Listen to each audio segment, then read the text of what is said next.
My nephew spit in my daughter's food and said, "Go ahead, eat it." My sister laughed, and my mom didn't say a word while my daughter cried. A week later at dinner, I showed everyone proof that my nephew was actually adopted, and he couldn't stop crying. My daughter Emma was reaching for her mac and cheese when my nephew Tayler leaned over and spit directly into her bowl, a wet glob that landed in the center with a soft plop. "Go ahead," he said, grinning. "Eat it." Emma froze, her fork hovered in the air. She was 6 years old. The dining room at my parents' house smelled like pot roast and candle wax. Sunday dinner, the whole family around the table. My sister, Claire, her husband, Rob, my mom, my dad, me, and the kids. Emma looked at me, eyes wide and wet. "Mom."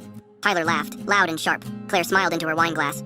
"Boys will be boys." I looked at my mother. She was cutting her meat, knife scraping the plate. She didn't look up. "Mom," I said, "did you see what he just did?" She chewed slowly. Kids play rough sometimes. "Dude, he spit in her food." Claire sighed. "Emma's fine. She's being dramatic." Emma's lip trembled. A tear rolled down her cheek. I stood, picked up her plate, walked it to the trash. "We're leaving," I said. My mother finally looked up. "Don't make a scene, Nicole." "I'm not." Claire rolled her eyes. "Seriously? Over this?" I took Emma's hand.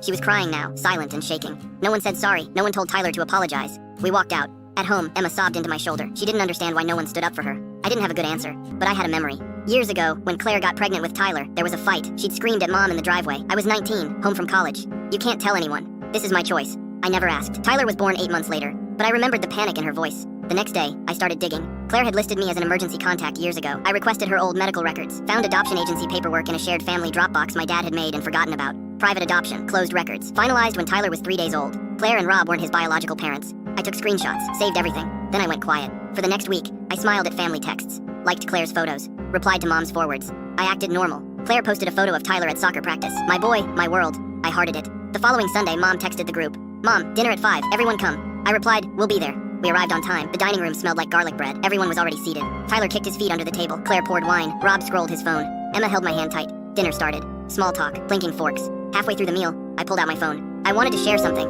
I said. Everyone looked up. I opened my photos, turned the screen toward the table. The first image, adoption agency letterhead, Claire and Rob's signatures at the bottom. "This," I said calmly, "is Tyler's adoption paperwork." The room went silent. Claire's fork clattered. "What?" I swiped to the next image, the closed adoption agreement. "Tayler isn't your biological son. You adopted him when he was 3 days old." Mom's face went white. Dad set down his knife. Tayler looked at Claire, confused. "Mom?" "Shut up," Claire hissed, voice shaking. I swiped again. Claire's medical records. No pregnancy, no delivery. "You've been lying to him his whole life." Rob stood. "Where did you get that?" "Dad's Dropbox. Important documents." Tyler's eyes filled with tears. "Mom, what is she talking about?" Claire reached for him. "Baby, it's complicated." "You're adopted," I said, looking at Tayler. "They never told you." Tyler's face crumpled. He started crying, deep, choking sobs. Claire stood, shaking. "You're a monster." "No," I said. "I'm the person whose daughter you let cry while your son spit in her food." I looked at my mother.